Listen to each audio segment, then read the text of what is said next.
Good afternoon, young members. Since it is now noon, let's go ahead and get started right on time. This is Lisa Paley, the Young Member Council Chair, and I have the honor of just kicking us off and giving you guys a little bit of an introduction and a quick synopsis of what's going on with Young Member Council, and then Jeff Duguid, our Vice Chair of Programs, will introduce our very interesting and knowledgeable speaker, Tom Kelly, to talk more about networking. So just to give you guys a little bit of an update of some things that are going on with the Young Member Council right now, we do have our next monthly meeting on next Thursday, a week from today, where we'll cover a lot of these topics in depth. Every young member is more than welcome to join in on that call. It's a great way to touch base with us. Let us know how we can help you guys out, what you need either at the post level, the regional lead level, your student chapters, whatever it may be. Some things we'll cover then, but just to let you guys know, are open right now. Nationals are providing some stipends for young members for the JETC conference in May. There is an application on the website. Please, if you're interested in going to JETC and your company or employer doesn't pay for you to go to that, put in an application and see if you can get some funding to go. Those are due April 1st. The Credentialing Achievement Award Program is also open right now. That's a way to get some extra funds from SAME to help with test fees, exam fees, those type of things. Those are due April 8th. Other big announcements and things you can read about in the meantime are in the newsletter, which was released yesterday. Yvonne and Victoria did an excellent job pulling that together. There's a lot of really great information in it, so please pull that off the website or check it out on Facebook, LinkedIn, or Twitter. So with that, Jeff, thank you for letting me kick things off, and I will pass it on to you. Thank you, Lisa. Welcome everybody today to our first quarter professional development webinar. Today our topic is networking, just as Lisa has mentioned, just in time for Capital Week next week and for JETC in May. So have you heard the phrase, networking is the #1 way to build a business, and then silently thought to yourself, well, if that's the case, then I'm in trouble? Have you ever wondered how it is that certain people generate a lot of business leads from their networking efforts, but you seem to walk away empty-handed? Today's speaker can relate to what you're going through. After being laid off in 2002, he struggled to build his new coaching business through networking with less than stellar results. Our featured guest this quarter is Mr. Tom Kelly, a professional business coach who specializes in working with salespeople, entrepreneurs, and small business owners. He's one of a few coaches in the world to hold the prestigious Master Certified Coach designation through the International Coaching Federation. He's coached over 2,000 business owners, entrepreneurs, and salespeople, and has over 15 years of professional coaching experience. Today, Tom has a thriving coaching business. He utilized the keys that he's about to teach us to attract hundreds of new clients to his coaching practice. He's also been able to use these same networking skills to attract partnership opportunities with high-profile business organizations, including Tony Robbins, Brian Tracy, and the Ken Blanchard Company, all of which refer him business on a regular basis. Today, he will share with you the key shifts and distinctions that will enable you to generate massive amounts of new business through your networking, just in time for Capital Week and JETC and your other local networking opportunities. I'm excited today to introduce you to Mr. Tom Kelly. Well, thank you, Jeff. I appreciate the great introduction. Welcome, everyone. Good morning or good afternoon, depending on where you're at. I'd like to welcome all of you to Masterful Networking, how to create massive amounts of business from your networking efforts. Today in our webinar, we're going to talk about 5 key shifts that you need to make so that you can become a masterful networker. And my goal today is for you guys to walk away with a number of tools and tips and things that you can implement immediately to help you increase your networking abilities and the results that you get from networking. As Jeff mentioned, I am a professional business coach. Today's presentation is meant to be interactive, so we're going to be using the chat box feature very frequently. So I'd like to test that out a little bit right now. Just out of curiosity, if you want to type your answer into the chat box, how many of you have ever either worked with a coach or heard of coaching or know someone that's worked with a coach before? Just go ahead and type your answer into the box there, yes or no. Love to get a feel for, if you guys have ever worked with a coach before. Oh, wow, so a number of people have. This is great. Excellent. Well, for those of you that don't have never worked with a coach before, don't understand what it is that I do, you can sort of think of me as like a personal trainer for your business. As Jeff mentioned, I work with salespeople, entrepreneurs, small business owners, and executives to help them take their business to the next level. And one area I spend a lot of time on is networking. So we're going to talk a lot about the networking today, obviously. But before we get into the material, I wanted to just tell you a little bit about my background and one of the reasons that I was really excited to be here today. I actually started off my career as an engineer. I have an engineering degree from the University of Illinois. I was a civil engineer, and I wanted to be a construction manager when I grew up. And at the time I graduated, the economy was a little tough, and there was no construction manager jobs that I can get into right out of college. And at the prompting of my father, who was a salesperson, he suggested that I take one of the jobs that I was offered in the on-campus interviews, which was a sales engineer position for a company called Contact Construction Products. Now, I had zero interest in getting into sales.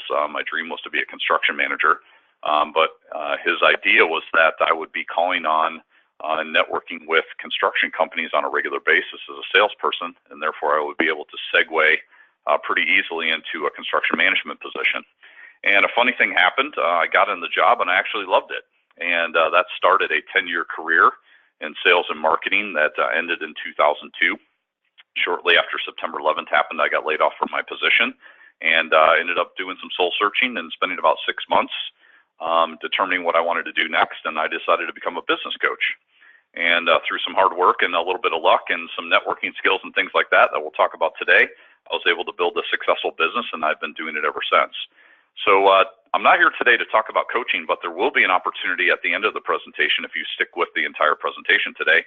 I will be giving away some bonuses that augment the presentation so that it'll help you take your networking skills to the next level. There'll also be an opportunity for you guys to sign up for a business breakthrough coaching session, which is absolutely free. And we'll spend together an hour together working on whatever it is you need to work on, whether that's networking skills or something else in your business. And I will talk to you about at the end of the presentation about how to sign up for that. So without further ado, I'd love to get into the content today. And I'd love to start off just to get an understanding of the audience here. How many of you attend networking events on a regular basis? Maybe you guys can just type in the chat box there. How many of you go to networking events on a regular basis or use networking in some way, shape, or form within your business? So we got a couple of yeses here. Yeah, it looks like most people do. Great. How many of you are frustrated with your networking efforts? You're, not getting the kind of results that you'd like to get, or you'd love to take your abilities and skills to the next level?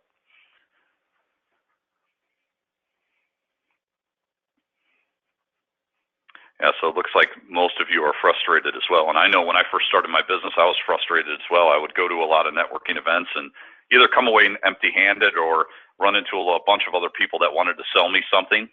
And it was really frustrating for me. So I know that a lot of my clients and a lot of people I work with and a lot of people that network on a regular basis, get a little frustrated. How many of you feel awkward at networking events? It's just, someone says, hey, it can be hard to get just beyond being social. That's definitely true, and we're going to talk a little bit today about how to segue from casual conversation into, generating business. But how many of you, feel awkward or, have a hard time, introducing yourself or segueing into a business conversation? Yeah, so it looks like a number of you would fit into that box. What's also exacerbating this is today we also have the do not call list, the do not text list, the do not spam list. So it seems just like when we start to make headway with a certain technique or a way that we can connect with people at a higher level, oftentimes technology or someone else puts a blocker in front of us to make it more challenging for us to network and for us to be able to connect with people. So as time goes on and we live in a connected society, it seems like we can, get anyone at a drop of a hat, whether it's a text message or a voicemail or a phone call or even online through social media. It seems like even though we have the technology, sometimes it becomes harder and harder to network with people. So what are some of your expectations around networking? Like when you go out to a networking event or a networking meeting or you have an opportunity to network, what are some of your expectations that you have going into an event like that?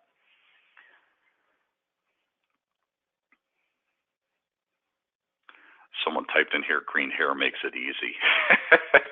That's what I would call a prop, something that makes it easy to have a conversation with you, but that's a good one.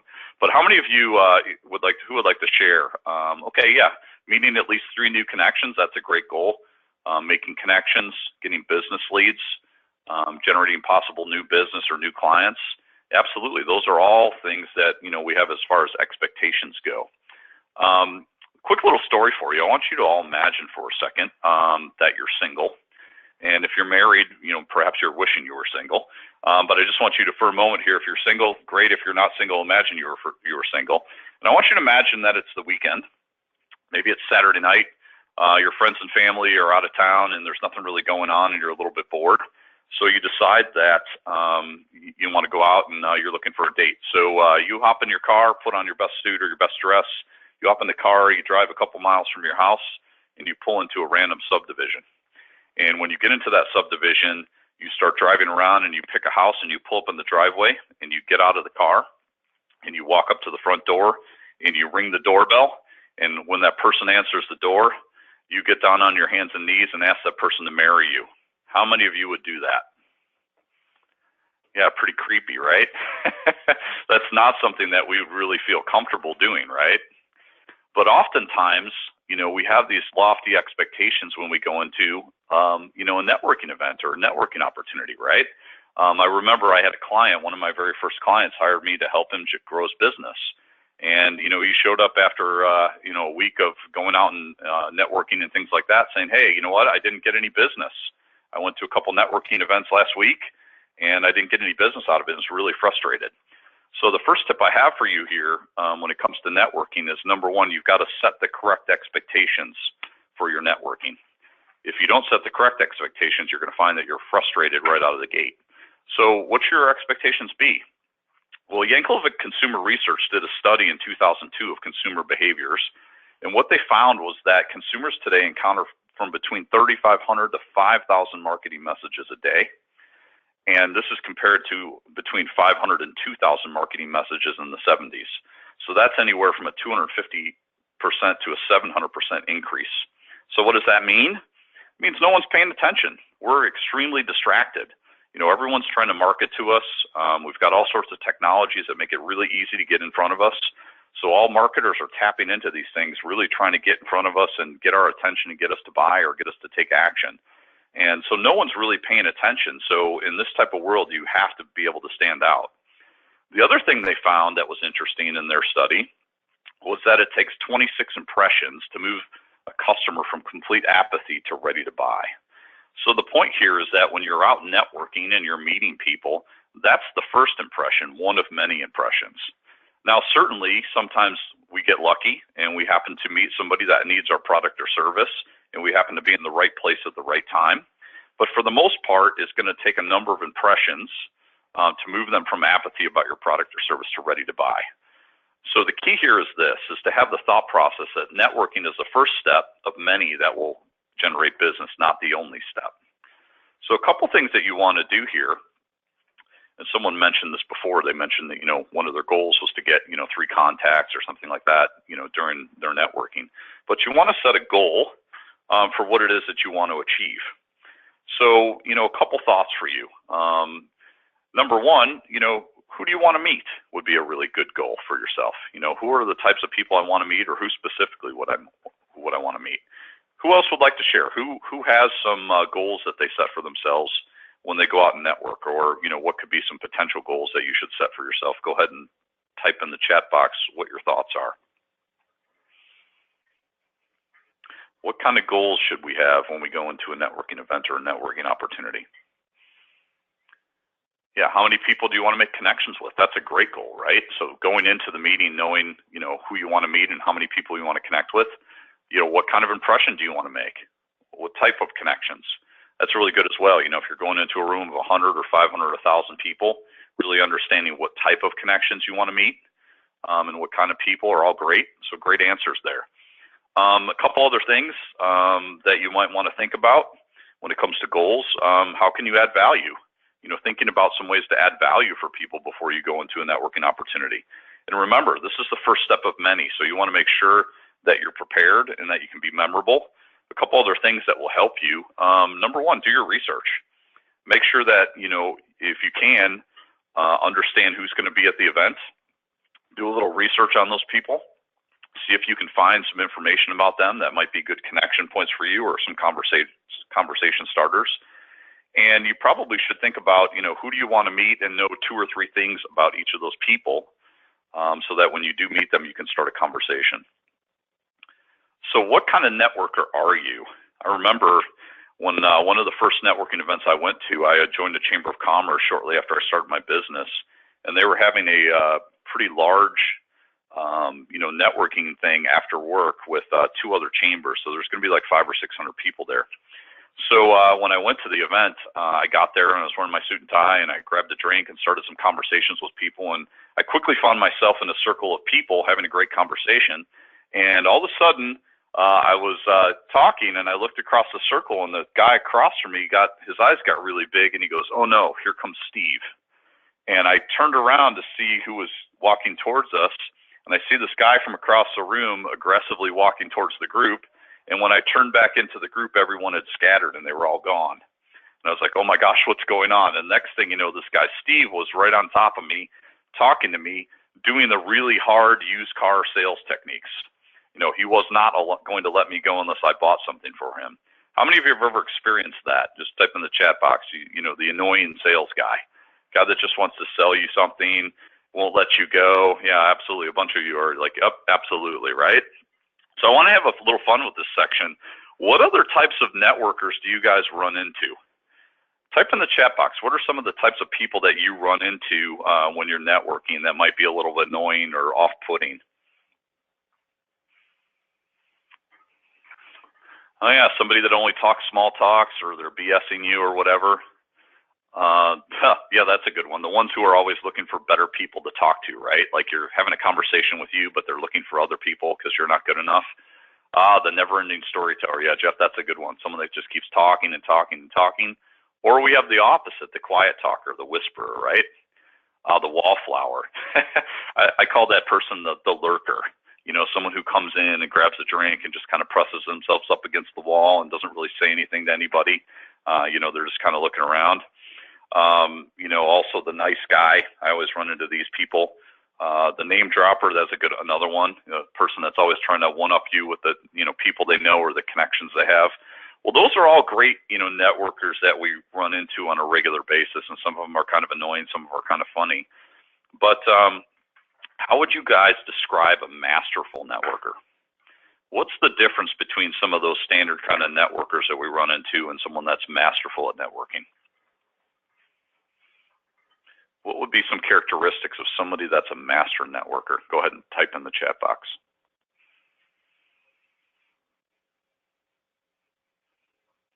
Yeah, someone that smoothly introduces themselves and smoothly makes their exit. Yeah, someone that's really good with, segueing from one thing to the next. Yeah, someone that can make smooth introductions, understands personal details. Yes, prepared. Someone that's really prepared. A great connector. Yeah, connectors are great. They're able to connect people together. Someone who remembers facts or prior conversations with you. Yeah, that's fantastic, right? It's always good to remember people's names. Good listener, absolutely. Masterful networkers are great listeners. They always add value to the conversation. They're looking to connect people and help people, and they're usually very confident. And also, too, I think one thing that masterful networkers is they're experts at what they do. Oh, yeah, that's another good one. They don't monopolize the conversation. They know how to, weave in and out of the conversation, make their points, and also listen to what other people are saying. So in order to be a masterful networker, one of the things that is really important, and it's our key number 2 here, is that you attract who you are. And what do I mean by that? You attract who you are. Funny story while you share your thoughts in the chat box there. The story of Steve, the annoying sales guy. When I first started my business, I came from a 10-year sales and marketing career, so I was pretty good at selling myself. And I was also starting a brand new business. And my confidence was pretty low. I hadn't made any money in 6 months, and I have a fairly big ego, I will admit it. And I needed people to buy from me to feel good about myself. So I started going to networking events, and what I was finding is that every time I went to a networking event, there was all these annoying salespeople trying to sell stuff to me. And after, doing this numerous times, I finally figured out that I was attracting who I am. I was the annoying sales guy, and that's why I was attracting other annoying salespeople. So one of the key things here when you think about your networking skills and, what you're attracting in your life is you attract who you are.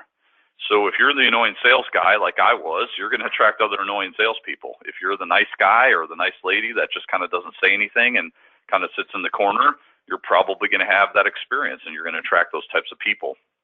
So a couple keys here, that masterful networkers use is number one, they're dressed for success. This is critically important, because whether we like it or not, people make judgments about, how we look, how our dress is, what our appearance is. I always use an example of a financial planner. Do you want the financial planner that's dressed in a suit and tie and looks really sharp and appears to be successful? Or do you want the financial planner that's dressed in an old faded golf shirt and some, beat up Dockers? How you dress is, how people are going to perceive you. So you always want to dress one step above what's expected. Number two, masterful networkers are always a billboard for their business. Who knows what I mean by that? What do I mean by having a billboard for your business or being a billboard for your business? Just as out of curiosity, how many of you ever worked out with a personal trainer before? Say yes or no if you've ever worked out with a personal trainer. Yeah, so a couple of you have worked out with a personal trainer. How would you describe your personal trainer? If you were to give me a description of that person, how would you describe them?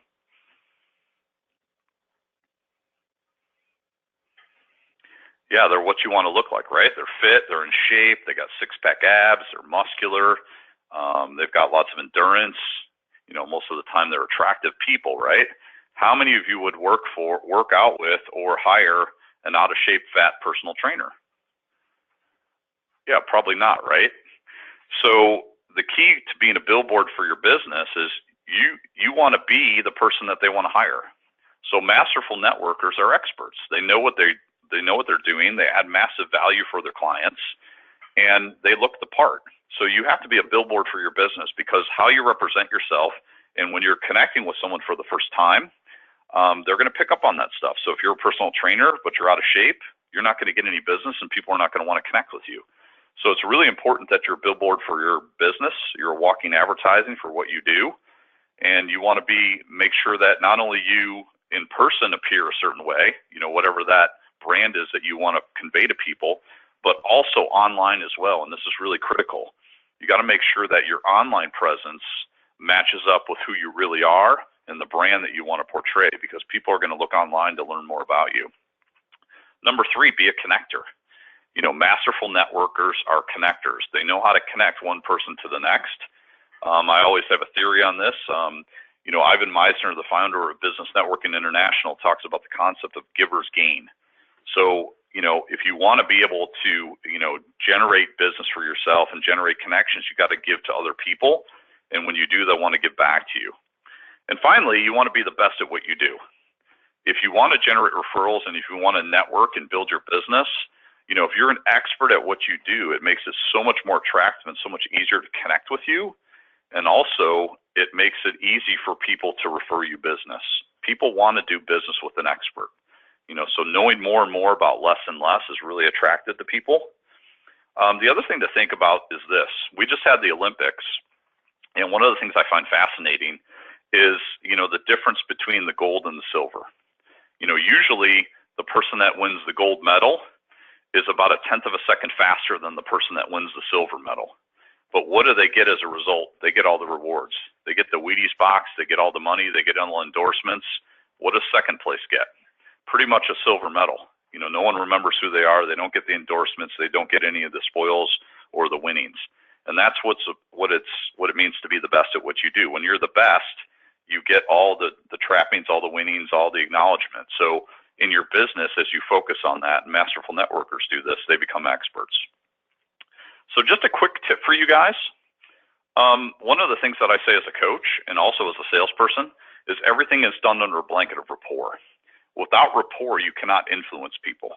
So if you think about this, it makes sense, right? If I was to ask any one of you right now to go on vacation with me, you might have a little hesitation to that. But if your best friend or your girlfriend or boyfriend or husband or wife asks you to go on vacation, you wouldn't even think twice about it because you have rapport. So one of the things that you really want to focus on when you're networking with people is building rapport. And the way you do that is you find like connections, something that they like that you like, to start a conversation. You can match and mirror their body language so that, when they're, speaking a certain way, you speak a certain way. If they're using certain words, you use certain words. If they move their body in a certain way or have a certain pace, if you match and mirror that, you're going to subconsciously build rapport with them. So one of the key things you want to do if you want to become a masterful networker is you've got to make sure that you build rapport with people first, and then you can influence them. If anyone has any questions, by the way, during the presentation, they can just feel free to, drop it in the chat box there. Shift number 3, or key number 3, is you got to make it about them, not about you. So this is really important. And it's nowhere more important than when you do an elevator speech. How many of you know what an elevator speech is or have an elevator speech? Yeah, someone says, ugh. Yeah, it's kind of, sometimes it's a little bit challenging, right? But a lot of you do have an elevator speech. And, typically when you hear an elevator speech, it goes something like this. Good morning. My name is Tom Kelly. I'm a professional business coach. I work with salespeople, entrepreneurs, and small business owners. A great referral for me is someone that's looking to take their business to the next level. So if you know someone like that, please send them my way. When I say that, what are you guys thinking? Are you paying attention or are you tuning out? Was that interesting to you, or you kind of want to turn the channel? Yeah, someone says you need work. Yeah, people are tuning out. You're too long, right? It's just like when you watch TV, when the commercials come on, right? We change the channel, right? So one of my biggest tips for you guys today is you got to make it about them. When you do an elevator speech, it's all about you. And when you're doing that, people are tuning out. And also, if you're in a networking event where everyone's going to get their 30 seconds to talk about themselves, within a minute or two, everyone in the room is completely zoned out. And your elevator speech is all about you. So instead of your elevator speech, what you want to do is use a powerful question. So instead of talking all about yourself, what I like to do is I like to use a signature question. And what I mean by that is when I'm having a conversation with someone, so I might go up to someone and start a conversation with them, introduce myself. Hi, I'm Tom Kelly. Who are you? They're going to introduce themselves to me. I'll ask them, hey, what is it that you do? And we'll start a little bit of a conversation. And then what I do is my signature question as a business coach is I'll say, what is your biggest business challenge? So what is your biggest business challenge? And what people will do is they'll start talking about their business challenges. And as a business coach, that does a couple things. Number one, it gets them talking about their business, so I'm making it about them. Number two, it's helping me identify some things that I might be able to help them with. So I start with that question, and then I move to, after I explore that a little bit with them, I move to the next question, which is, well, what would you like to be like? So someone might tell me their biggest challenge is, generating business or getting more clients. And I'll say, well, oh, wow, interesting. Well, tell me a little bit about that. And they'll tell me about that. And I said, well, I'm curious, what would you like it to be like? And they'll tell me, well, gee, maybe I'd like to double my business or get more clients or something like that. And again, this is starting a conversation, getting them talking about their business, getting them talking about themselves and what their challenges are. And then what I'll do is a segue, and what other masterful networkers will do is they'll have a segue. So I'll say, hey, you know what? If I could show you a way to solve that problem, would that be interesting to you? Or would you be interested in speaking to me about that further? And if they say yes, then you just segue that into an appointment or whatever the next step is. So by asking a powerful question or coming up with a signature question as it relates to what you do, it's an easy way to start a conversation with someone where they're talking about themselves versus you just talking about yourself. The other way that you can use this that's really powerful is if you're in a group where they're asking you to give an elevator speech or you have to get up and talk for 30 to 60 seconds, what you can do instead is you can use the question, have you ever noticed? So for example, you might say if you're a personal trainer, hey, have you ever noticed how hard it is to go to the gym and really get in shape? Have you ever noticed that it takes a lot of motivation and things like that to do that? And what you're doing there is by asking a question, you're interrupting people's patterns. Their brain wants to answer the question, so they're paying attention to you. And if they say yes to that question, now you have their attention, and then you can segue into your conversation about yourself. Well, what I do as a personal trainer is I help people just like you, so they go to the gym consistently and they get the results they want. So by using a powerful question, you can interrupt people's patterns, get them to pay attention to what you're saying, and stick out and stand out from the crowd. Does that make sense to everyone? I see someone, Yvonne, says that's brilliant, so I'm glad you like that tip, but it's very helpful. I appreciate the feedback. But yeah, that thing alone, just asking a question instead of rambling on about yourself, can really make a big difference. Now, the other thing that masterful networkers do is they leverage what I call social proof. Who knows what social proof is? What is social proof? Anyone have an idea what I'm talking about when I say that word, social proof? Yvonne's not sure. She has a question as to what I'm talking about. Social proof is when other people approve or give proof to what you're doing.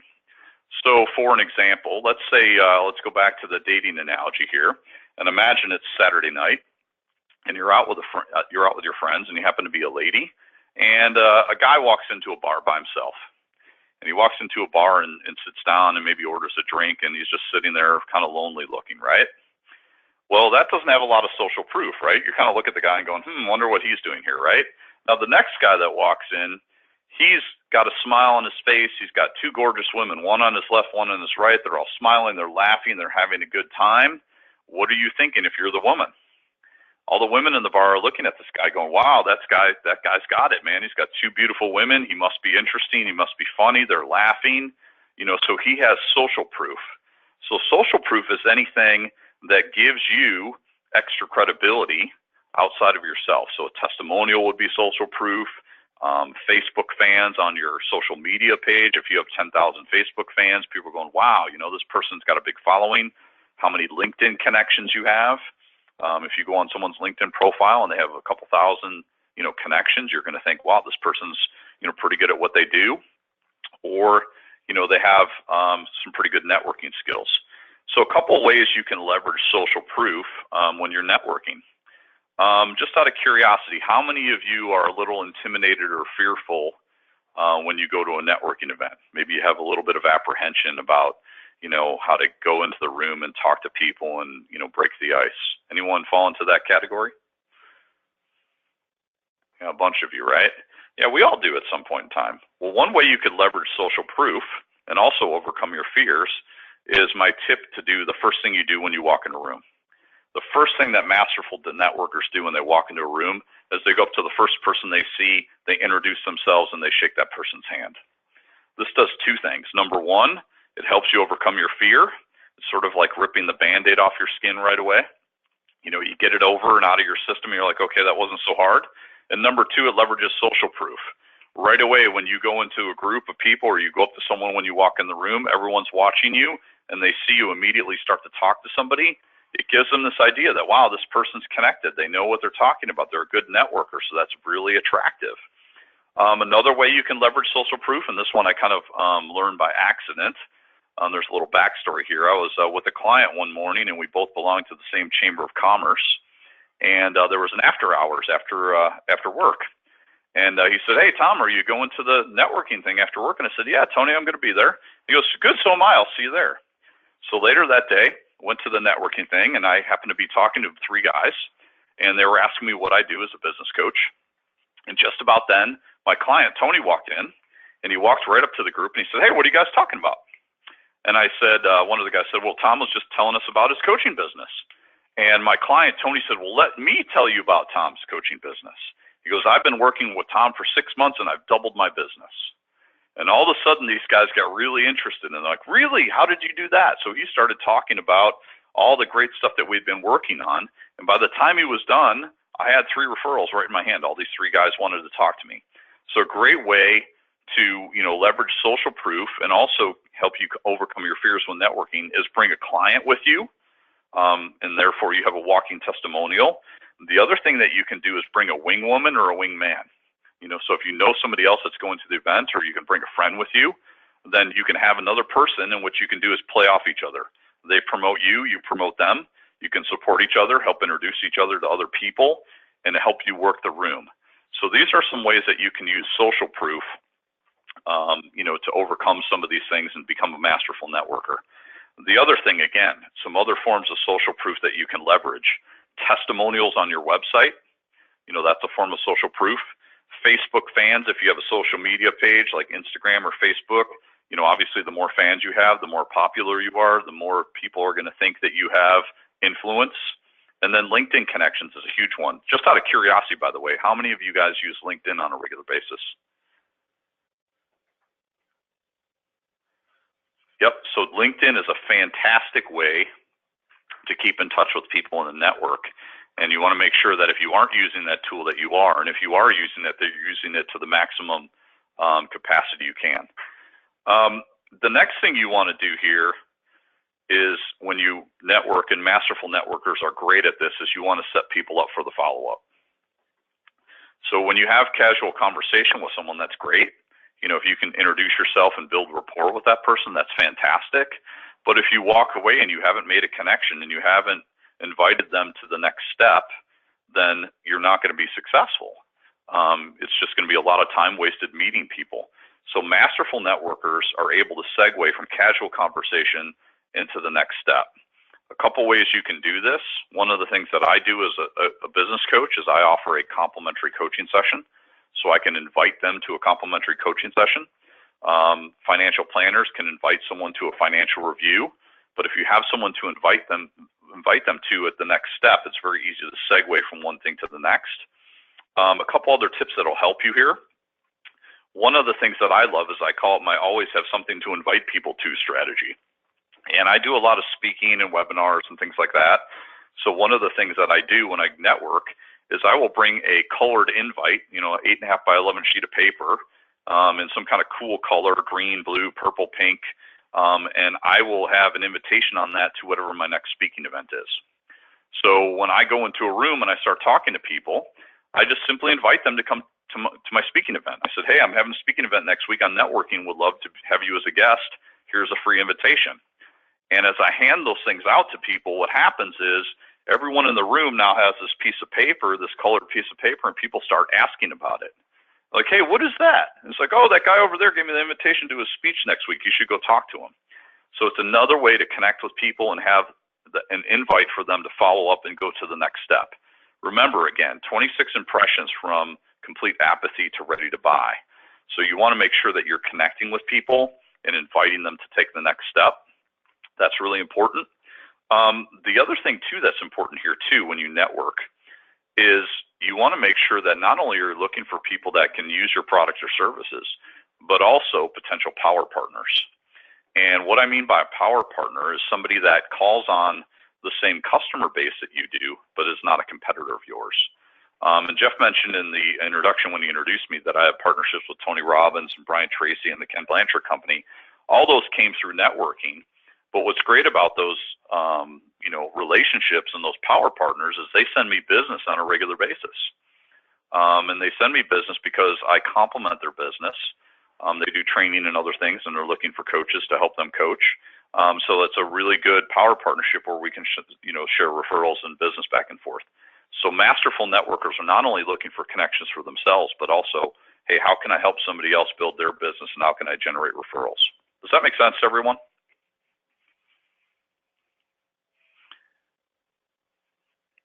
Any questions? Now, key number 4 is an interesting one, and it's something my father taught me. As I mentioned earlier, my father was a salesperson. He was a really good salesperson for his entire life.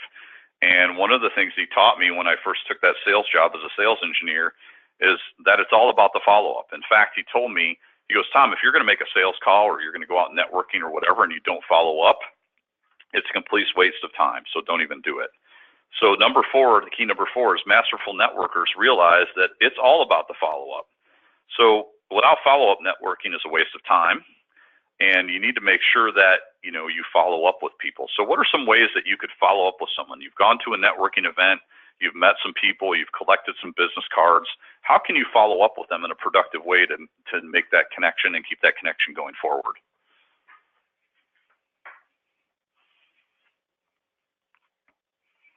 Yeah, that's a great one. Send them a handwritten note afterwards. It's a great way to connect with people. How else could you connect with them? We mentioned LinkedIn before. One of the things I always do whenever there you go, connect on LinkedIn with a note. You know, whenever I meet someone at a networking event or even just out and about or whatever, I will reach out to them and connect with them. In fact, it's kind of funny. I went to a Christmas party for my wife's company, and she's in sales, and I met a bunch of people there.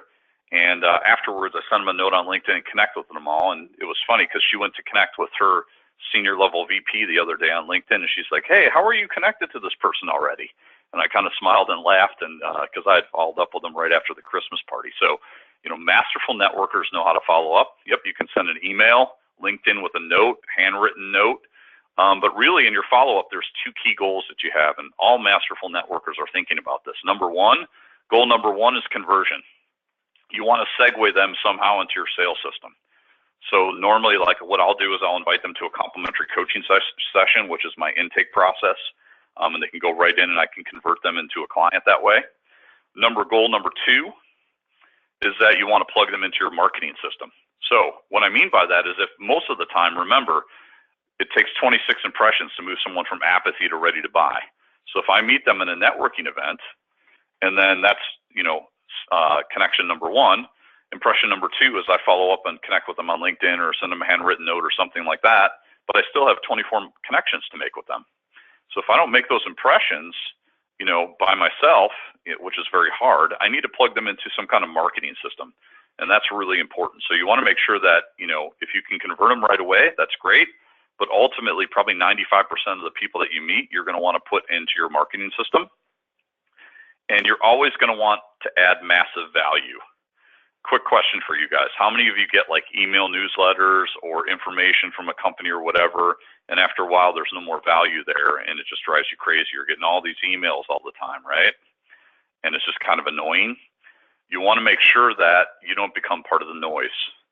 So you want to think about when you make impressions on people that you're adding value for them. And if you're adding massive value every time someone interacts with you, they're going to want to connect with you. They're going to want to do business with you. So that's really important. Finally, key number 5 is you've got to systematize for success. So for most people, especially people that network frequently, you know, they're always going out and networking and meeting a lot of people. And if you don't have a system on how you're going to follow up with those people, you're going to have some serious problems. So normally in a traditional sales system, the way this works is that you'll have a suspect.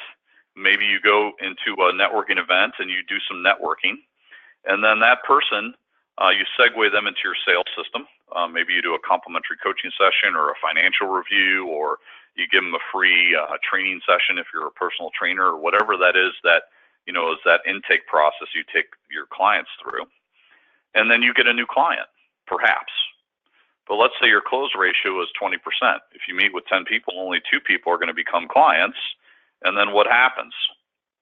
The rest of the clients go away. So those other 8 people will suffer through what I call churn and burn selling. So if you don't have a sales system, once you meet with somebody, if they don't become a client, they just disappear. There's no, you know, future follow-up with those people.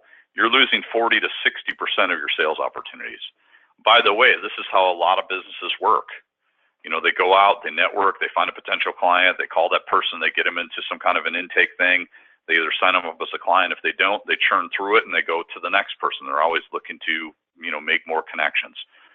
So if you're doing this, you're losing 40 to 60% of your sales opportunities and burning through those things. Now, what can you do instead? Well, if you have a marketing system, and notice this is marketing and it's a system, it's a systematized approach to this. You do the same thing. You're networking with someone, you know, perhaps you're lucky enough that they might be in the need in the market for your product or service right now. So you segue them into an intake process or the next step. And if they're not ready to become a client, what you can do is dump them into what I call your passive marketing system. By the way, who knows what a passive marketing system is? What do I mean by passive marketing? Anyone have any idea? Yep, drip selling, right? It's passive, number one, so you're not actively involved. Like right now, I'm actively involved. I'm presenting to you, so I'm having to be here. I'm having to talk. But if you do a drip campaign or you set an autoresponder email response or an email newsletter, things like that, you can set that up in advance and it just goes. And then also if you have thousands of people on that, it goes to all those people, so it's very passive.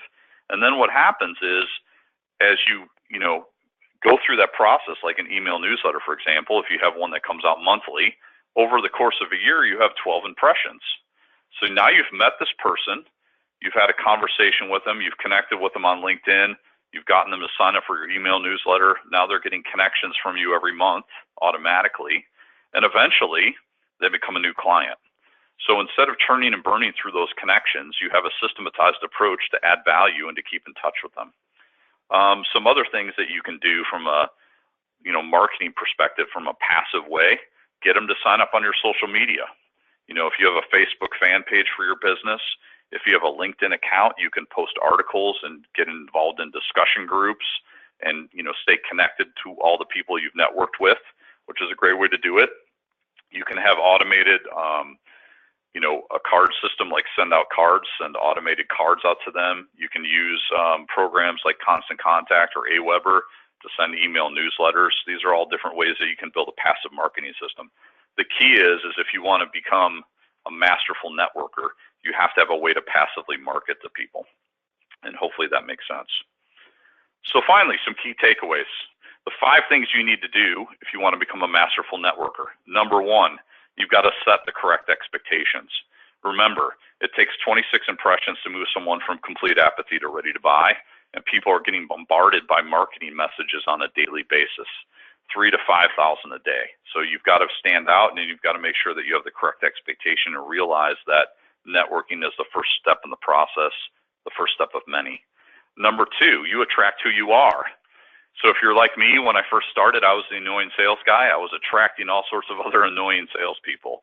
So you really have to work on yourself and focus on adding value for people and becoming masterful in your networking skills, and then you'll start to attract other people like that.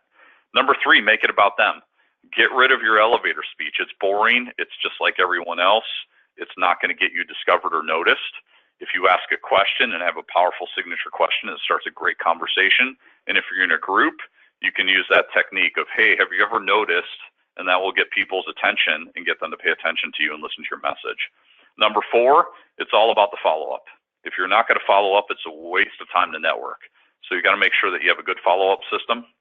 And finally, you want to build a system for success.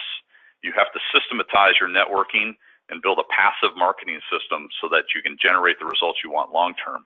Remember, if you're churning and burning through these leads and the people that you're connecting with and not keeping in touch with them, you're missing 40 to 60% of the opportunities out there. So that's really important. So who has questions? If you have any questions, type your question into the chat box. Yes, Tanya, what's your question?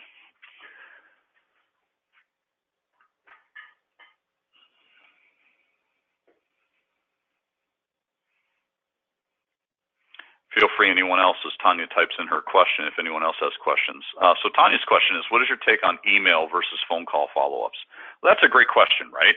And, I talk to a lot of people, a lot of my clients about this. What's the best way to follow up with people? And to answer that question, I'll tell you this. It's going to be a little bit different for everybody. What you want to think about is who's your audience, who are you calling, who are you phoning, who are you connecting with via email, and make sure that you're matching your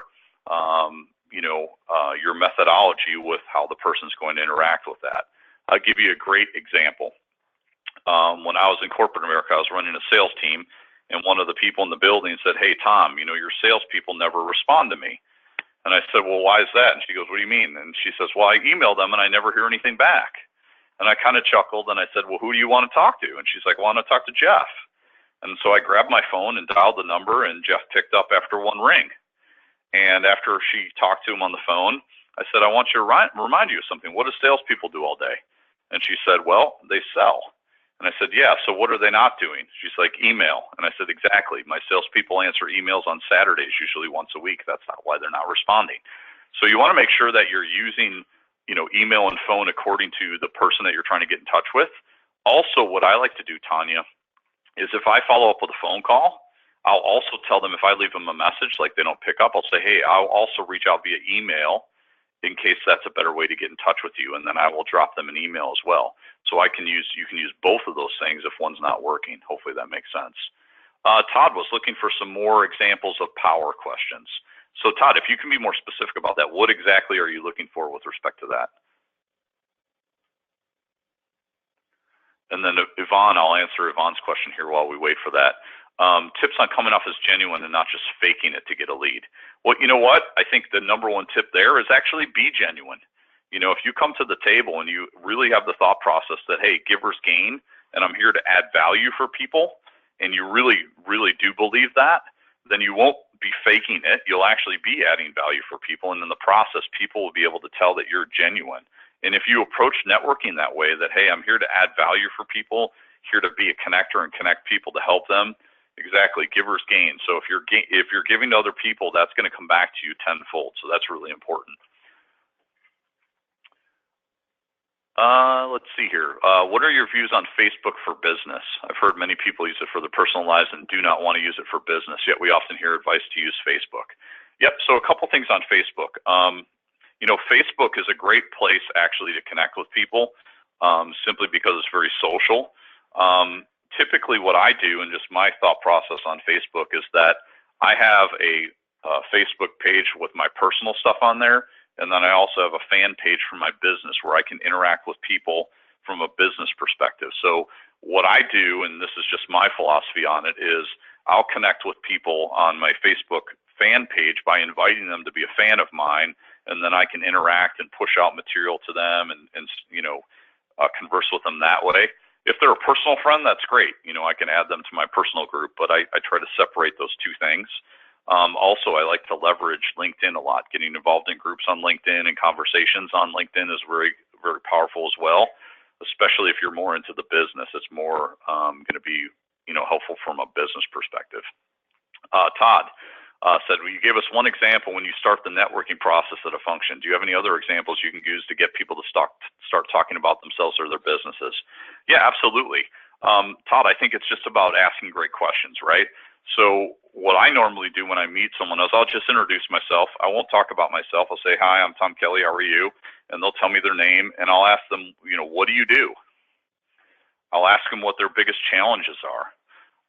What I try to do also is, if there's specific people I want to meet, I'll do my homework beforehand and find some things that are connection points and try to steer the conversation in those ways.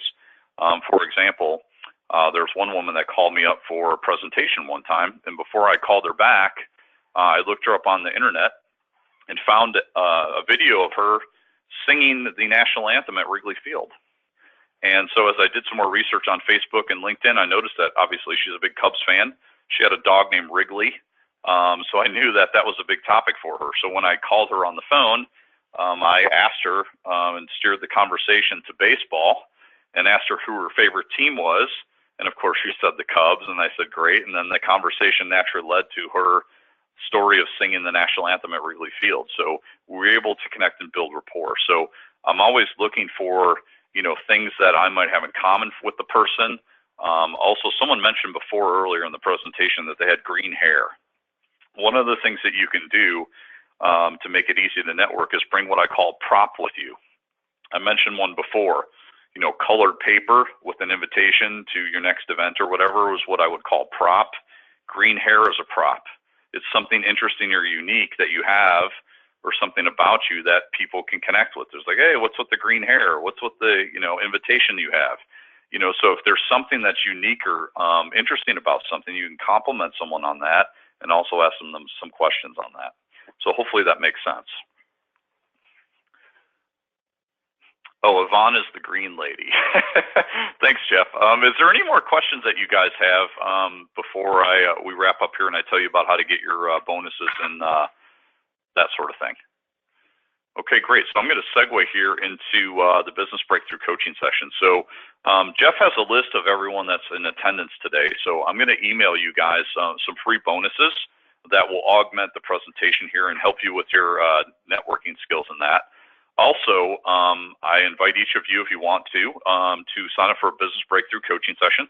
Basically what we do is we spend 60 minutes together on the phone. We'll get crystal clear about exactly what you want, and this could be about your business or your networking skills or whatever. We'll uncover any hidden challenges that are preventing you from having the success you want. We'll build an executable action plan so you can overcome those challenges, and you'll leave the session renewed, re-energized, and inspired. Why do I do this? Well, number one, I do this so that you can experience coaching and I can help you. Number two, I find in my experience that a lot of people that do this become clients of mine. So not expecting that you would become a client of mine, but if you want to experience coaching and the power of coaching and you decide to sign up for some coaching, that's a benefit to both of us. So that's why I invite you to do that, and that's why I do it. So I will also send an invitation to each of you on that, and if you'd like to sign up for that, you can do that as well. I see that we have one more question here from Dustin. Any advice on bridging generational gaps? You know, Dustin, that's a fantastic question because honestly, right now, we're at a kind of unique time in history.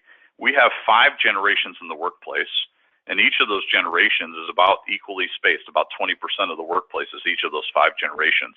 And each of those generations has a different, what I call, model of the world, how they see things, how they grew up. Even if you think about, I'm a Gen Xer. You know, when I grew up, when I took my first job back in 1993 out of college as a salesperson, I had a pager that would page me a phone number, and I'd have to go to a call bank and, you know, use my credit card or whatever to make a call on the payphone to return the phone call. Now we have text messaging and cool cell phones and all this other stuff. So each generation has a different experience, right? So if you want to bridge the generational gap, I think the key is, Dustin, is that you have to think about what is that person's model of the world? How did they grow up? What is their perspective on things? You know, for example, millennials love text messaging. You know, and I had a client of mine, he's an executive, and he had a problem with one of his employees. He said, Tom, this person never pays attention in meetings. They're always text messaging. And I said, are you sure they're not paying attention? And he said, what do you mean? I said, well, do me a favor. Bring that person in your office and ask them about the last meeting they went to. So he brought the person in the next day, asked them about the meeting they were in the day before. And the guy knew every single thing that was going on because he pulled his cell phone out and he was texting himself notes. And so he wasn't texting, he was, you know, taking notes on his phone. And so sometimes those generational gaps, we see things from a certain way because we were raised in a certain way or have a certain, you know, thought process to us. And the best way to bridge those gaps is to really think about, well, where's the other person coming from? And if you think about that and you understand their model of the world and ask them some questions, you can start to bridge those gaps. Hopefully that makes sense, Dustin. Is there any other questions? Well, thank you. We are about 2 or 3 minutes early here, so I'm going to send you a copy of my slide deck. I believe Jeff sent that out already, so if you need a copy of that, I'll send another copy of that or a link to it. I'm going to send you guys some free bonuses and an opportunity to sign up for a business breakthrough coaching session. And for those of you that weren't here live, if you want to get those things, you can just simply drop me an email note at tomkelly@potentialinmotion.com. Also, if you guys have any questions that come up later or you didn't get to ask today, if you want to ask me those questions, feel free to email me. Again, my email address is tomkelly@potentialinmotion.com. And hopefully this was good use of your time today, and hopefully I added some value. Thank you for the opportunity. Well, thank you very much, Tom. This has been fantastic, and I think one of the things that I found most interesting was your take on the elevator speech and turning it around and transforming it from something that's all about us to something that is all about the person that we're talking to, and that's so important. And in marketing, we're always talking about that on refocusing our communication back to the client and less about ourselves, and yet we go out and make elevator speeches and it's all about us again. So that was an excellent note. Thank you. I want to thank you for coming out and speaking to us, and thank you for everybody that attended. I want to remind everybody that's on our call that a week from today at 12 noon, using the same GoToMeeting platform, connection details, call-in number, everything, we're going to be having our next council call. You won't want to miss that. We're going to be discussing Jetsy, and Danielle has some great information for us about all the plans that are shaping up for all the young member activities and events. So please join that call next Thursday and get plugged in on that. Additionally, our next professional development webinar is going to be in June, and we have a fantastic young member lined up to speak to us, and he was an enlisted officer and has navigated his way to to the industry side now and has gone through getting his professional licensure, and he's prepared a presentation to guide anybody out there, any other young members that are going through the same thing, with all of the things to look for, and kind of demystify that process. So be thinking about all of the other young members out there that that you know of that are going to be facing those same challenges, and be thinking about how to invite them and pull this in. This is going to be fantastic, and he's going to walk us through that process with tips and everything you need to know to get through there successfully. So the final thing is, if you have any additional topics that you'd like to submit for future sessions, please send that over to me. I'd like to personally thank Matt Masterson and Candace Hamilton, who both this week sent over suggestions for future topics that were fantastic. So we'll be following up on those leads and getting those calls scheduled soon. So with that, it's 1 o'clock. So thank you everyone for joining us, and we'll talk to you next week. Thank you, Jeff. Thank you, Tom. You're welcome. Thank you guys as well. I appreciate the opportunity. Great group today.